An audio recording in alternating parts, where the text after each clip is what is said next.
Everybody, welcome back to another episode of Bitcoin and Markets. I hope you're doing well. Happy Friday. Today we are going to be covering the SEC versus Kraken.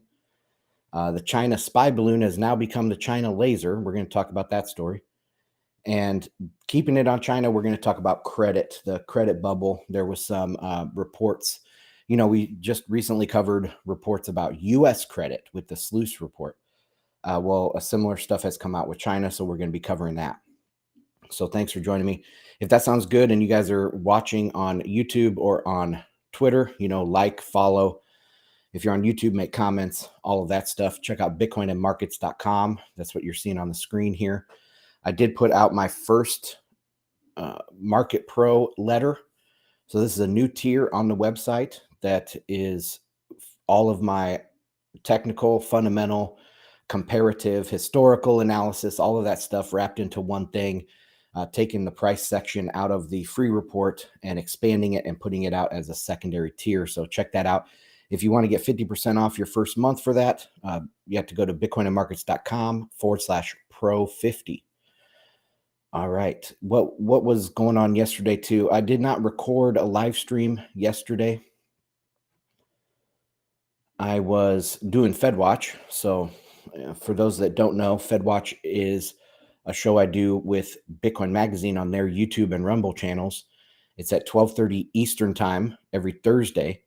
We've kind of moved it around quite a bit over the last year, trying to find the right fit for them and the right fit for the show.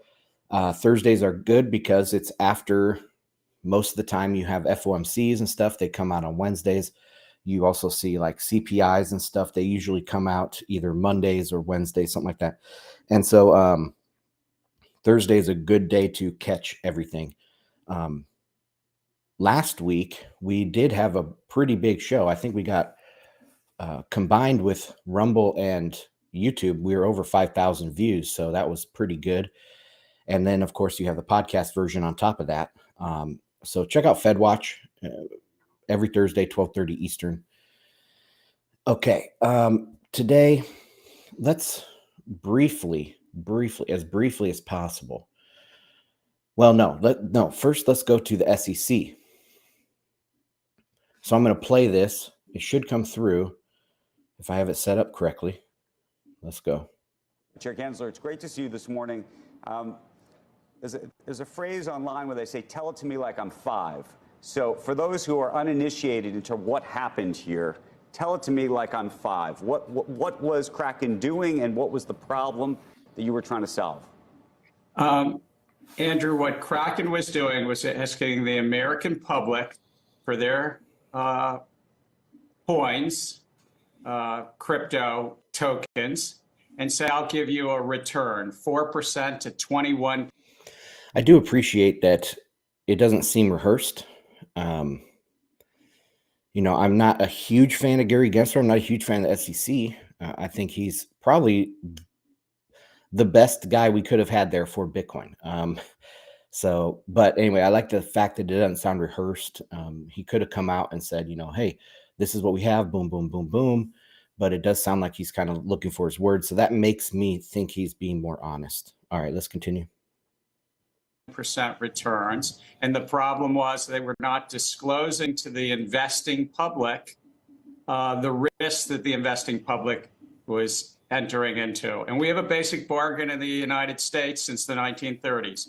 You can take whatever risks you want. Companies like Kraken can offer investment contracts and investment schemes, but they have to have full, fair, and truthful disclosure.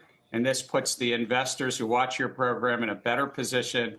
That's our basic bargain. They were not complying with that basic law. All right, guys on Telegram, sorry you can't hear this, but I did post it earlier this morning. You probably watched it if you're in here listening right now. So it's that same 3-minute clip where Gary Gensler is just talking to CNBC. So how does this, though, differ, for example, from some of the other firms out there, including Coinbase, who offer yield products? Whether you call it, the labels don't matter. Long ago, Supreme Court Justice Marshall said this so eloquently. It's not about the labels. It's about the underlying economics. And this really should put everyone on notice in this marketplace, whether you call it lend, whether you call it earn, whether you call it yield, whether you offer what's called an annual percentage yield, APY, that doesn't matter. If somebody's taking their tokens and transferring it to that platform, the platform controls it. And guess what happens if they go bankrupt? You stand in line at the bankruptcy court. There's a saying in crypto that says, not your keys, not your coins. So those other platforms. That's the money shot right there. Not your keys, not your coins. So Gary Gensler is up to date on the market. I mean, he taught blockchain at MIT, and I remember watching a video of his probably 2015, 2016. And it was all a big deal because someone at MIT was talking about blockchain and of course, Bitcoin. Back then, we would have been happy just people talking about any subject related to it. But yeah, he's also said, Bitcoin is different. Bitcoin is pretty much the only commodity in the space. And he's a big lover of Satoshi. So yeah, Gary Gensler, he's probably the best guy we could have had there. But that's not saying that I think, I'm like loving on the SEC or anything. They're doing a piss poor job. They don't protect consumers. They come in the aftermath and fix things maybe for the next time, right? They are always fighting the last war. They're always trying to make these things in hindsight. And Bitcoin is actually a great example of this because we've been waiting and waiting. People have been waiting for regulatory clarity or even policy clarity or enforcement. I don't know what you'd call that, enforcement clarity from the SEC for years. And it hasn't come. Prester, what's her name? Prester Heston, or what is, I forget her name now. Crypto Mom. I posted about her here up above. Let me check out. Pierce. Let me see. What's her name? Hester Pierce. Preston. Hester Pierce. She came out and, well, for a long time, she has also been at the SEC, one of the commissioners there, and she's been talking about, hey, we need to move forward. What is the holdup here? But it's kind of part of their DNA that they're always fighting the last war. So they're waiting for something to blow up. Then they're going to come back and they're going to have enforcement that's going to be easier enforcement after, of course, all these consumers have been hurt, because they can point to these consumers and say, look, your practices were bad and these people lost billions of dollars. Now, is that consumer protection of those people that lost billions of dollars? Absolutely not. They are not here for the consumers today. They're here to make a framework for future consumers.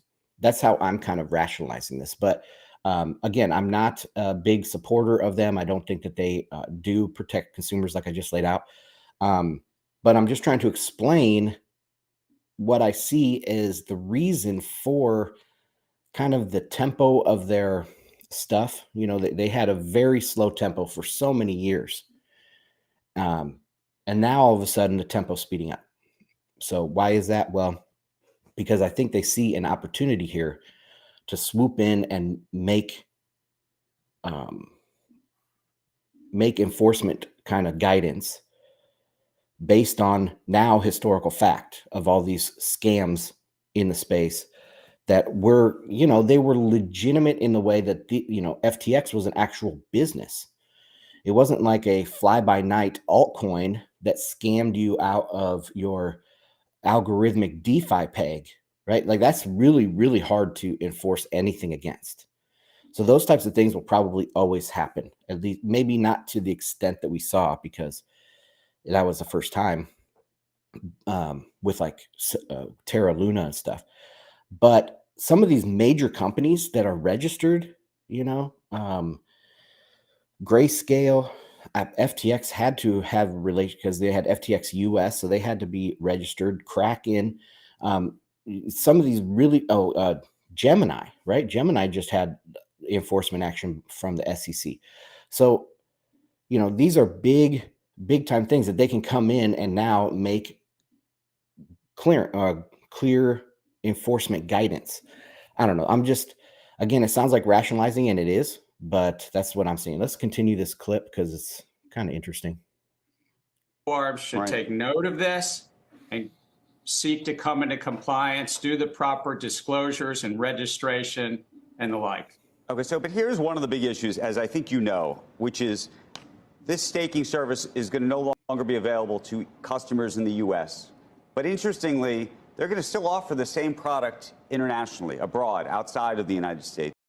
And so it raises this larger policy question as to whether crypto, these types of products just move offshore. Maybe that's what you want, and that's a good thing. But then whether what you do about the American citizenry who's then using VPNs and all sorts of other things to skirt around what's happening here. Look, we're technology neutral at the SEC, but we're clearly very focused on investor protection. 330 million Americans are our clients.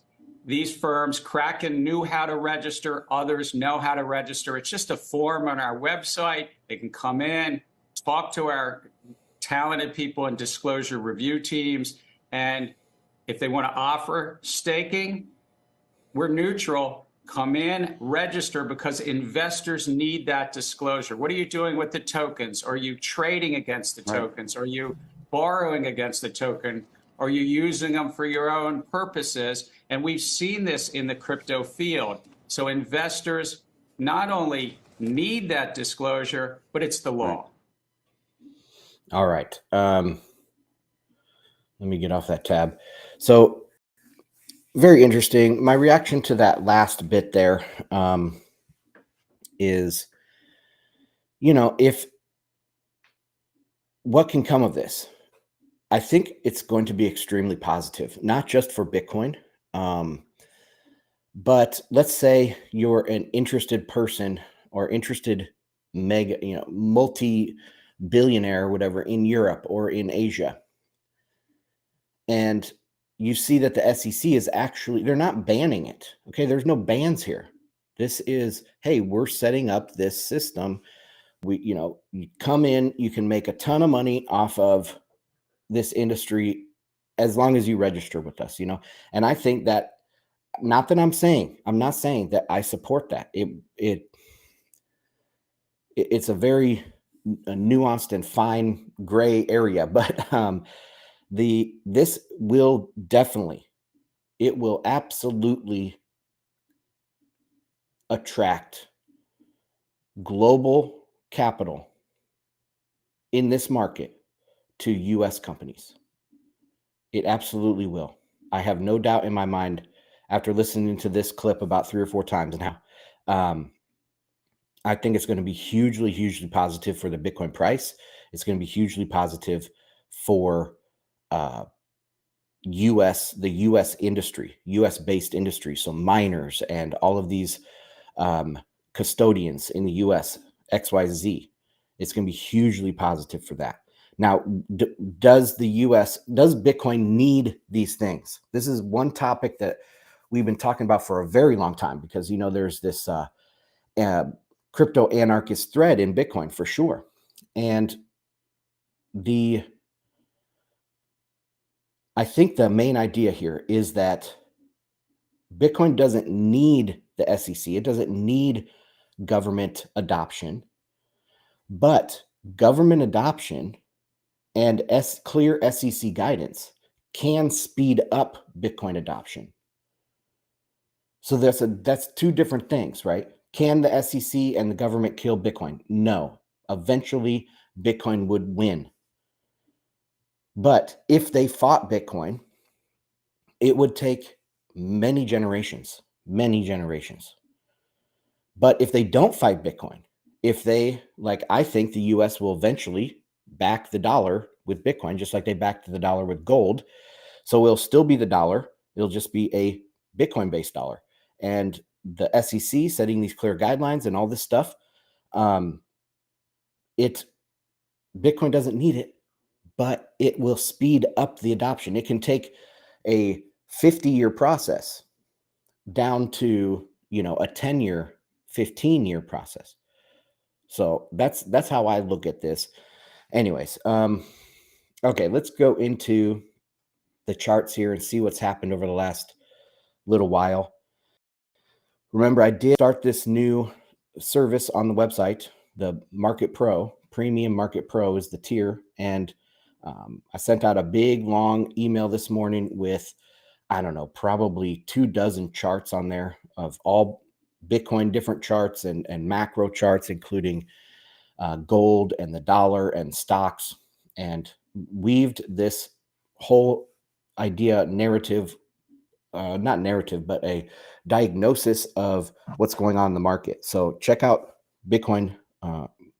Check out bitcoinandmarkets.com/pro50 to sign up for the free tier, or the new tier. God damn.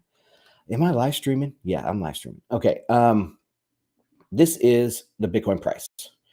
And I have been calling for a correction / consolidation for a while. And if you guys have been listening to my content, I brought up the RSI. I was like, this RSI hitting 89 on the daily means that it is extremely overbought. But there has never been a similar overbought situation that hadn't signaled the beginning of a bull market. So there's never been an overbought daily like this in a bear market. That's for one. And two, every time that we have an overbought condition this high, which is extremely high, I mean, it's almost 90 on the daily, but I think Bitcoin's got to 90 a couple times, maybe 3 or 4 times in Bitcoin's history, up above 90. But an 89 is extremely high, and it's never gotten that high without a bull market that follows that. So once it hit that level, you have to say, okay, a bull market is on. Now we're in a bull market mindset. What comes next? All right, well, we probably are going to have to find some consolidation at some point in the near future, because we're at 89 and we can't keep going up. We have to consolidate. And so that's why I was saying we're going to consolidate here. It's going to come down to around 50, because in the history of Bitcoin and stuff, the average is to come back to neutral on the daily RSI. And I also looked back in the history of Bitcoin. I said, what's the kind of general character of these consolidation periods in the, when we see the huge RSI and then a consolidation and then the next leg. And it has been, slightly up, like we see right now, sitting at 21,700. We're above this area, this initial area. And when was that RSI?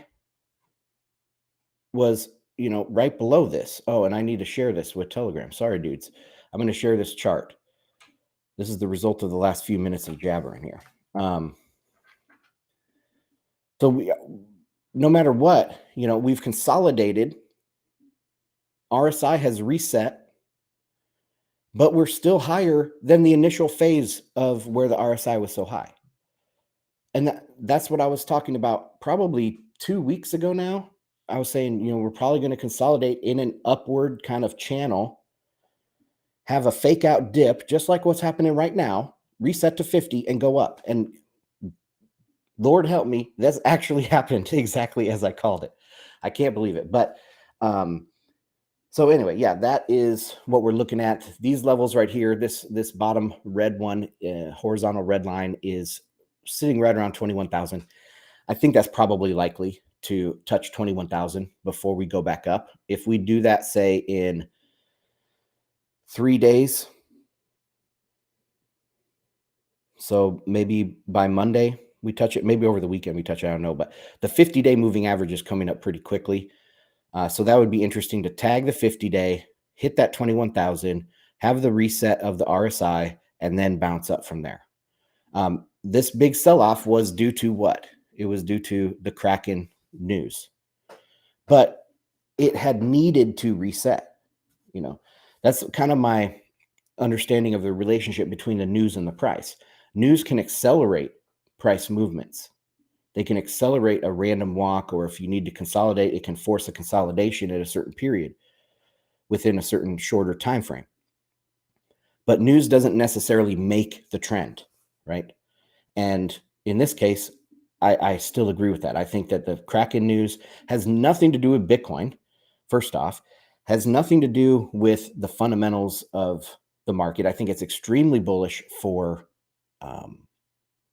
going forward, like I just explained about the Bitcoin price and about the Bitcoin industry in the United States. I think it's extremely bullish. And so overall, once this news starts getting digested over the next week, I think it's going to be very, very positive for the price. So we dipped down, we've reset, now we're going up. So that's what I'm waiting for this weekend, is a bounce or maybe a brief sell-off and then a bounce early next week. So that's what I'm looking at right there. All right, let's get into away from price. If you want more price, you got to subscribe to Market Pro tier. But let's go to the Hodges. This is a tweet they had. I don't know if you guys know the Hodge twins, but let's see if you guys can see that. Yeah, it's coming through. So you see this green like laser coming down from the sky. This is a image from Hawaii, I guess. And, you know, there's fog and clouds in Hawaii a lot. And so you see these lasers coming down through the clouds. They first thought it was a NASA thing, and now they've traced it to being from a Chinese satellite. And of course, we have the China spy balloon stuff that just went all nuts. And now we have this. And this is kind of, I probably saw 20 tweets of this already this morning. So, yeah, this is kind of what's taking over for the spy balloon. But I wanted to read a story here about this. So, from Zero Hedge, experts believe Chinese satellite fired green lasers over Hawaii. Late last month, mysterious green laser beams were spotted from Hawaii's tallest peak. So this is late last month already. I don't know the exact day, but let's say it was January 24th. That's way before this spy balloon gate that we had. Why is it coming out now? But anyway, experts initially said the burst of green beams was emitted by a NASA spacecraft, though that was proven incorrect this week with evidence pointing to a Chinese satellite. Space experts at the National Astronomical Observatory of Japan, NAOJ, initially tweeted on January 30th that oh man, I'm going to get all these names wrong. This camera captured green laser lights in the cloudy sky over one of the islands in Hawaii. The lights are thought to be from a remote sensing altimeter satellite. So the scientists, quote unquote scientists, you know, we had to take everything with a grain of salt. We had to do our own research and think about these things. But these kind of apolitical scientists, they looked at this and said, oh yeah, that's a remote sensor from an altimeter, right? And okay, well, that should be, you know, we have no reason right off the bat to disbelieve them. Okay, let's continue. But on February 6th, 1 week later, NAOJ issued a correction on YouTube that specified the laser beams weren't from a U.S. spacecraft, but the most likely candidate was a Chinese satellite. All right. But did not say anything that it was not this remote altimeter sensor. Okay, there's a video. Even though the Daki 1 satellite is supposedly an atmospheric environment monitoring spacecraft, there are many concerns after the spy balloon incident last week of space base and even high altitude surveillance equipment monitoring the U.S. and allies. So there was no evidence that this was any sort of weapon or any sort of spy satellite. The evidence points toward it being an altimeter sensor. There's also no evidence that I'm aware of about the spy balloon. Let's take a look at this story. So the spy balloon, as it sits now, there's no evidence at all that this was a spy balloon. It's most likely, all the evidence points towards it being a weather balloon. And I don't know why people jump on it and say, oh, the Chinese are so advanced. They, of course, have satellite lasers, and they're doing all of these tactics to provoke the United States, or they're spying on the United States. They need to know all the U.S. secrets and stuff. I mean, guys, the Chinese are communists. Okay? We should know by now that central planners are stupid. Governments can't make anything work. They, especially technology, they're not really good at technology. So the Chinese are not way light years ahead of the US. They can't even make semiconductors by themselves, at least the most cutting edge ones. They are way behind. All right. And thinking that they're going to be provoking the US, doing all these secret missions that somehow we just seem to discover, I think it's a very large leap to believe that.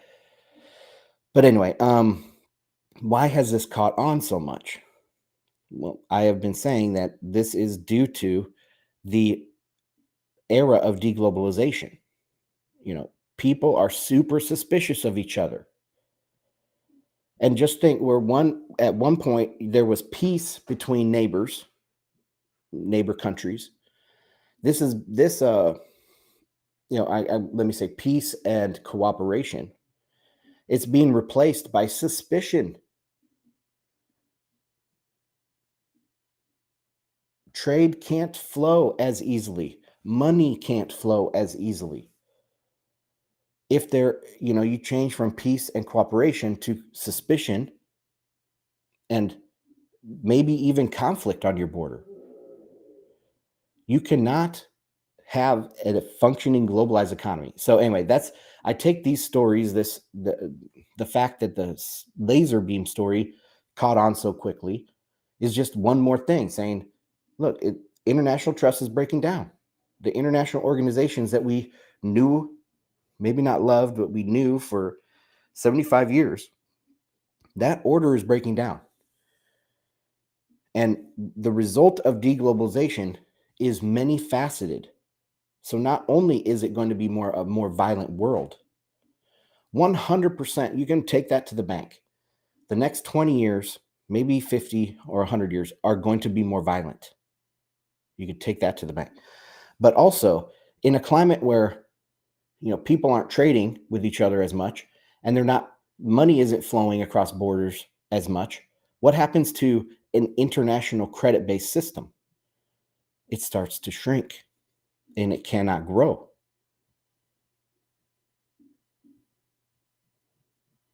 And that's what we're seeing. We're seeing a slow bleed out of a gigantic credit bubble that took 75 years to create. And it's going to take probably a decade or two. It's already been over a decade, right, since the great financial crisis. So it might take another decade to completely bleed out and die. And what's on the other side? On the other side is not, using Chinese yuan for everything or using euros. Just because the US dollar system has collapsed doesn't mean that you're going to start using some other fiat currency. No. They're going back to a neutral money. You have to have a neutral money. You have to go back to commodity money. And that will be Bitcoin because it's just so superior to gold in so many ways. All right, but staying on China, let's see how fast I can do this story. So this one is China's credit monster is back. Beijing injects nearly 1 trillion in new money in 1 month. 1 month ago, when looking at the latest Chinese credit data, we said that Beijing's credit flood is about to hit, even if the December data was disappointing. 2 weeks later, I could have never seen this, by the way, this tweet that they're looking at right here, because they blocked me a long time ago on Twitter. I called out their bad takes on Bitcoin, and this was probably 2016, and they blocked me. So anyway, and it's funny because I've been syndicated on Zero Hedge, but they blocked my Twitter. 2 weeks later, we got confirmation when a local paper said that, quote, China bank lending is in. Oh, geez. China bank lending in January may hit record of over 4 trillion yuan, to which our response was that China had just wasted 3 years in another pointless deleveraging experiment to get back to where it started, with massive credit injections as the only means for growth. And this is a very, very important point. With massive credit injections as the only means for growth. My theory is China was completely built off of a credit bubble that derived from foreign direct investment and use of the international monetary system or financial system, which is a US thing. So this is a externally driven credit bubble. And now China continues to try to repump up. They want those, they're coming off this high of having 20, 15% growth for several decades. Now, the last decade, they've been down into the single digits, and now they're down into the lower single digits. And what are they going to do? They think they can inject all this credit back into the system and repump the bubble. But you can't do that for many reasons. Credit bubbles will eventually bust. The more credit you put in without letting creative destruction and deleveraging happen, the lower your return on capital goes. So the diminishing marginal revenue product of debt. The more debt you add, the less you can do with that debt. Then you add more debt, you get less out of it. Eventually, you get to a point where you have negative and the bubble bursts. So what China's doing is they're just trying to pump, and it's not going to work. Nobody wants to buy. I mean, people want to buy from China, but nobody can buy from China right now. The world is going into recession. The U.S. is trying to become more self-sufficient in many things.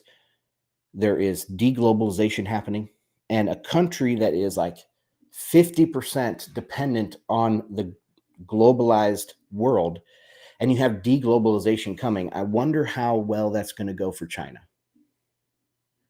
It's not going to go well, people.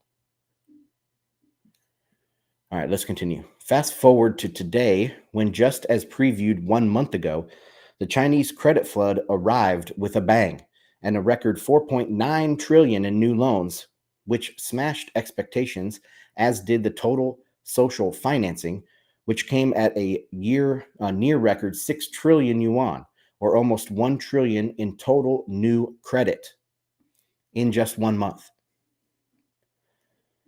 1 trillion in new credit in 1 month. They're pulling out the bazooka. This is another money bazooka. Like we talked about Japan's new money bazooka when they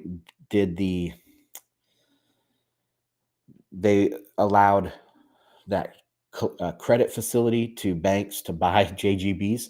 That was their new money bazooka. This is China's new money bazooka. They're like going up a notch. They're going to push us out because guess what? Chinese banks are state-owned. They're communists.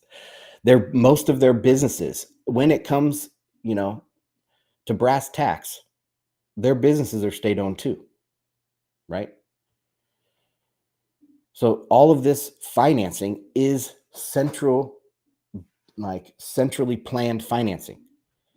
And let me just come down here. I had a thing here. Okay, let's go through these points. So they're trying to sum up. This is courtesy of Goldman's Maggie Wei. Here are the main points from the report. January total social financing came in above market expectations, mainly on stronger loan growth.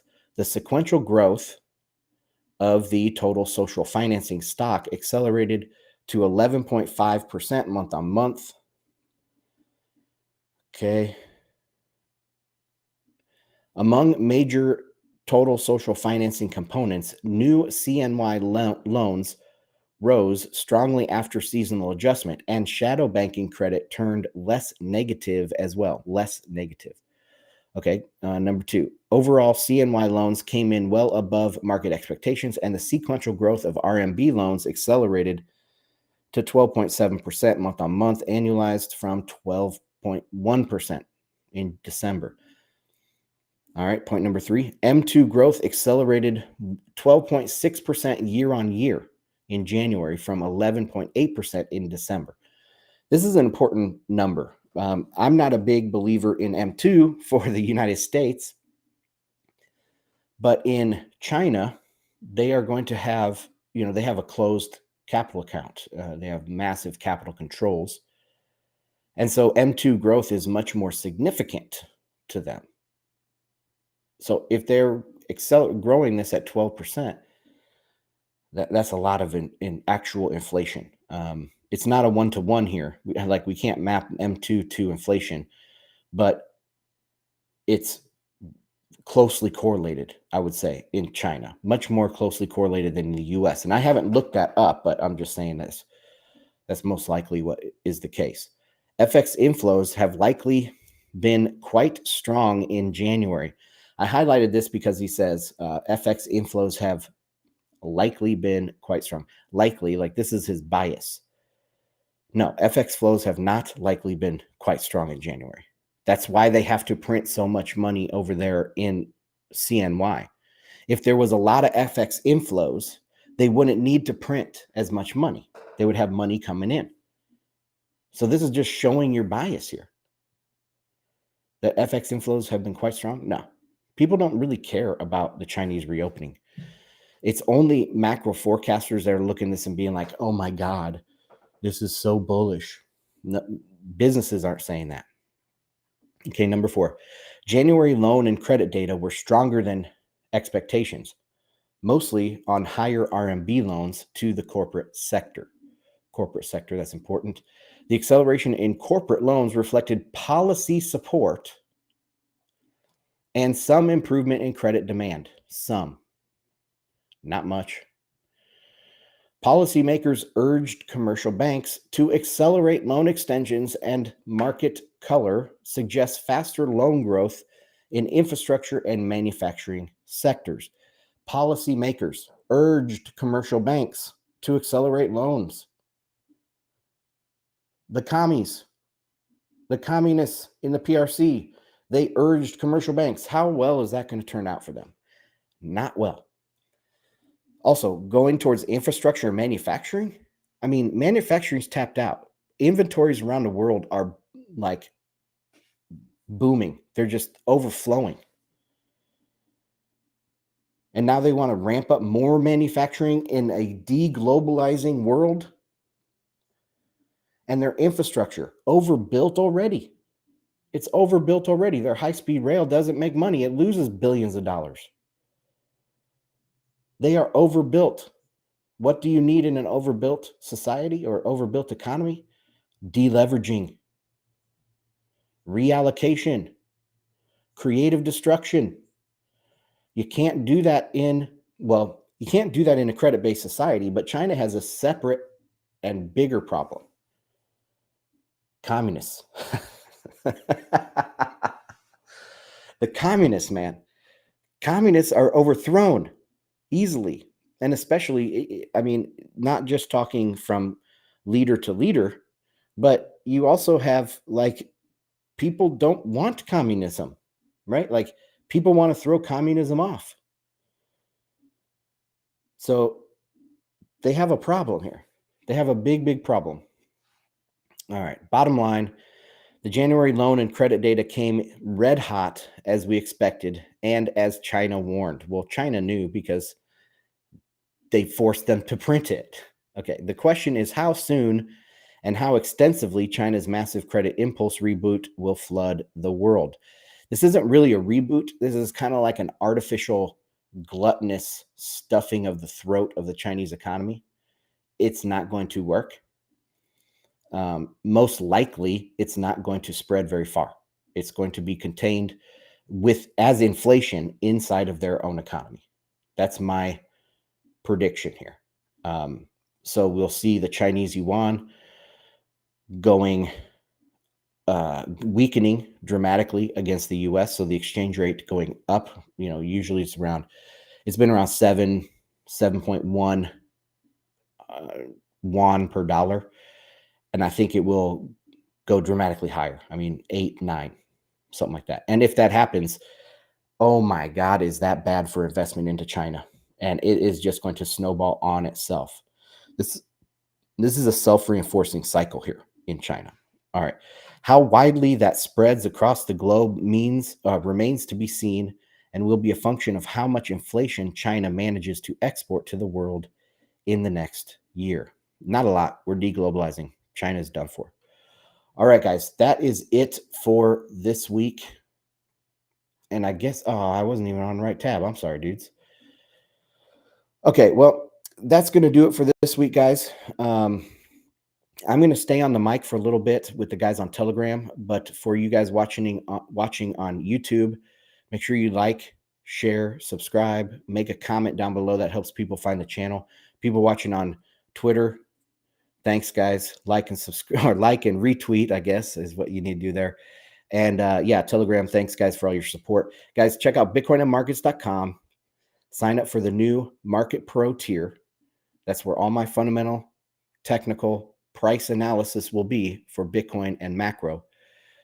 Use bitcoinandmarkets.com/pro50 to get 50% off your first month. All right, guys, that is it. And I will see you. I hope you have a great weekend, and I will see you on the next one.